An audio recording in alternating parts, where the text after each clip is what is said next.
ಯೇಸುವಿಗೆ ಸ್ತೋತ್ರ. ಇಂದು 11 ಆಗಸ್ಟ್ 2025. ಈ ದಿನದ ಧ್ಯಾನ ಭಾಗ ಪೌಲನು ಕೊಲೊಸ್ಸೆಯವರಿಗೆ ಬರೆದ ಪತ್ರಿಕೆ 2ನೇ ಅಧ್ಯಾಯ 20ರಿಂದ 23 ವಾಕ್ಯ. ಪ್ರಾಪಂಚಿಕ ಬಾಲಬೋಧೆಯ ಪಾಲಿಗೆ ನೀವು ಕ್ರಿಸ್ತನೊಂದಿಗೆ ಸತ್ತವರಾಗಿದ್ದ ಮೇಲೆ ಇನ್ನು ಪ್ರಾಪಂಚಿಕರಾಗಿ ಬದುಕುವವರಂತೆ ಮನುಷ್ಯ ಕಲ್ಪಿತ ಆಜ್ಞೆಗಳನ್ನು ಉಪದೇಶಗಳನ್ನು ಅನುಸರಿಸಿ ಇದನ್ನು ಹಿಡಿಯಬೇಡ, ಇದನ್ನು ರುಚಿಸಿ ನೋಡಬೇಡ, ಅದನ್ನು ಮುಟ್ಟಬೇಡ ಎನ್ನುವ ನಿಬಂಧನೆಗಳಿಗೆ ನಿಮ್ಮನ್ನು ಒಳಗಾಗ ಮಾಡಿಕೊಳ್ಳುವುದೇಕೆ? ಕೊಲೊಸ್ಸೆ ಪಟ್ಟಣದಲ್ಲಿ ಅಥವಾ ಕೊಲೊಸ್ಸೆ ಸಭೆಯಲ್ಲಿ 4ನೆಯ ವಿಧವಾದ ದುರ್ಬೋಧನೆ ಅನ್ನುವಂಥ ಸನ್ಯಾಸವಾದವು ಒಕ್ಕಿತು. ಕೊಲೊಸ್ಸೆ ಸಭೆಯಲ್ಲಿ ಕಳ್ಳತನದಿಂದ ನುಸುಳಿದ್ದ ದುರ್ಬೋಧಕರು ಕಟ್ಟುನಿಟ್ಟಾದ ಕೆಲವು ಸ್ವಕಲ್ಪಿತ ನಿಯಮಗಳನ್ನು ಸಭೆಯೊಳಗೆ ನುಸುಳುವಂತೆ ಮಾಡಿದ್ದರು. ಇವುಗಳಲ್ಲಿ ಪ್ರಮುಖವಾದದ್ದು ಆಹಾರ ಕ್ರಮದಲ್ಲಿ ಕೆಲವು ನಿಯಮಗಳು, ಧಾರ್ಮಿಕ ಹಬ್ಬ ಆಚರಣೆಯ ಕೆಲವು ನಿಯಮಗಳು ಮತ್ತು ದೇಹದಂಡನೆ ಎಂಬ ನಿಯಮಗಳು. ಇಂತಹ ಆಚರಣೆಗಳನ್ನು ಈ ದುರ್ಬೋಧಕರು ಸಭೆಗಳಲ್ಲಿ ಉತ್ತೇಜಿಸುವಂಥವರಾಗಿದ್ದರು.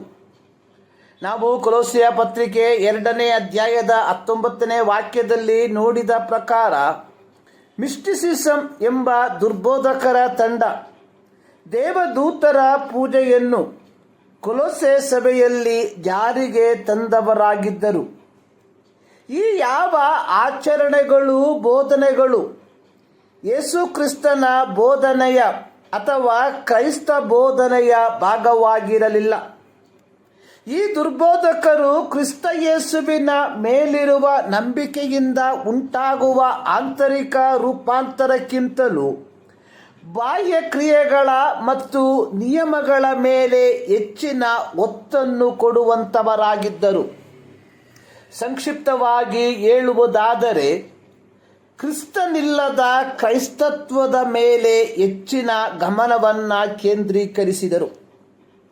ಪೌಲನು ಕೊಲೊಸ್ಸೆ ಸಭೆಯ ದೇವಜನರಿಗೆ ಖಂಡಿಸುತ್ತಿರುವಂಥದ್ದು ಈ ಬೋಧನೆಗಳು ನಿಜವಾದ ಸುವಾರ್ತೆಯೊಂದಿಗೆ ಹೊಂದಿಕೆಯಾಗುವುದಿಲ್ಲ ಮತ್ತು ಇಂತಹ ದುರ್ಬೋಧನೆಗಳು ಕ್ರಿಸ್ತ ಯೇಸುವು ಶಿಲುಬೆಯ ಮೇಲೆ ಮಾಡಿದಂತಹ ಕೆಲಸದ ಮಹತ್ವವನ್ನು ಇಲ್ಲದ ಹಾಗೆ ಮಾಡುವಂಥದ್ದಾಗಿದೆ ಎಂಬುದಾಗಿ.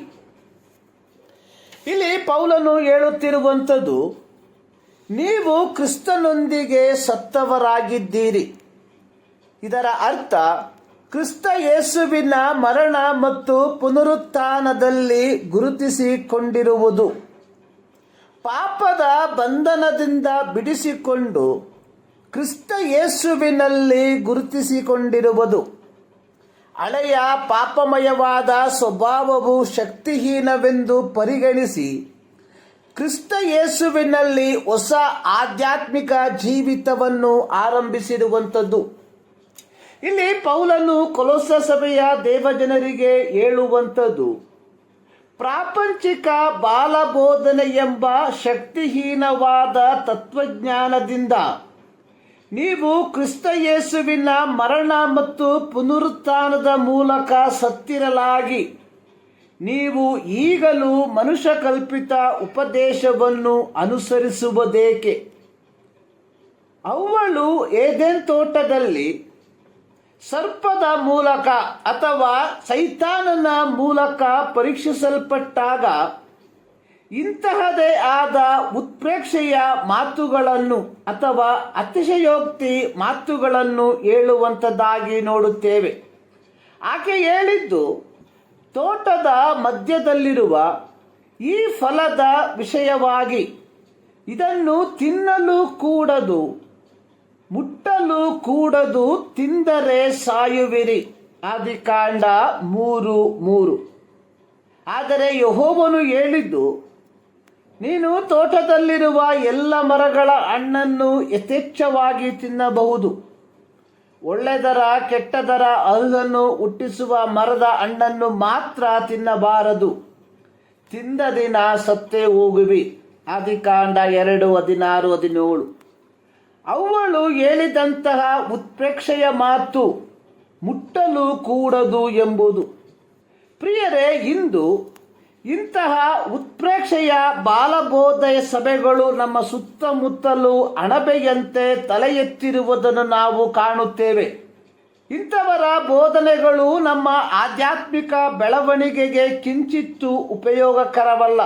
ಇವರು ಕೊಲೊಸೆ ಸಭೆಯಲ್ಲಿ ಇದ್ದಂಥ ಸನ್ಯಾಸವಾದ ಪಂಥಕ್ಕೆ ಸಮಾನರು. ಇವರು ಆಂತರಿಕ ರೂಪಾಂತರಕ್ಕಿಂತಲೂ ಬಾಹ್ಯ ಕ್ರಿಯೆಗಳಲ್ಲಿ ಹೆಚ್ಚಿನ ಆಸಕ್ತಿ ವಹಿಸುವಂಥವರಾಗಿರುತ್ತಾರೆ. ಹೀಗಿರುವಲ್ಲಿ ದೇವರ ಮಕ್ಕಳಾಗಿರುವ ಪ್ರತಿಯೊಬ್ಬರೂ ತಮ್ಮನ್ನು ಜಾಗೃತೆಯಲ್ಲಿ ಕಾಯ್ದುಕೊಳ್ಳಬೇಕಾಗಿರುವುದು ಅವಶ್ಯ. ಈ ಮುಂಜಾನೆಯಲ್ಲಿ ಸರ್ವಶಕ್ತನಾದ ದೇವರು ಈ ಮಾತುಗಳ ಮೂಲಕ ನಿಮ್ಮನ್ನು ಆಶೀರ್ವದಿಸಲಿ.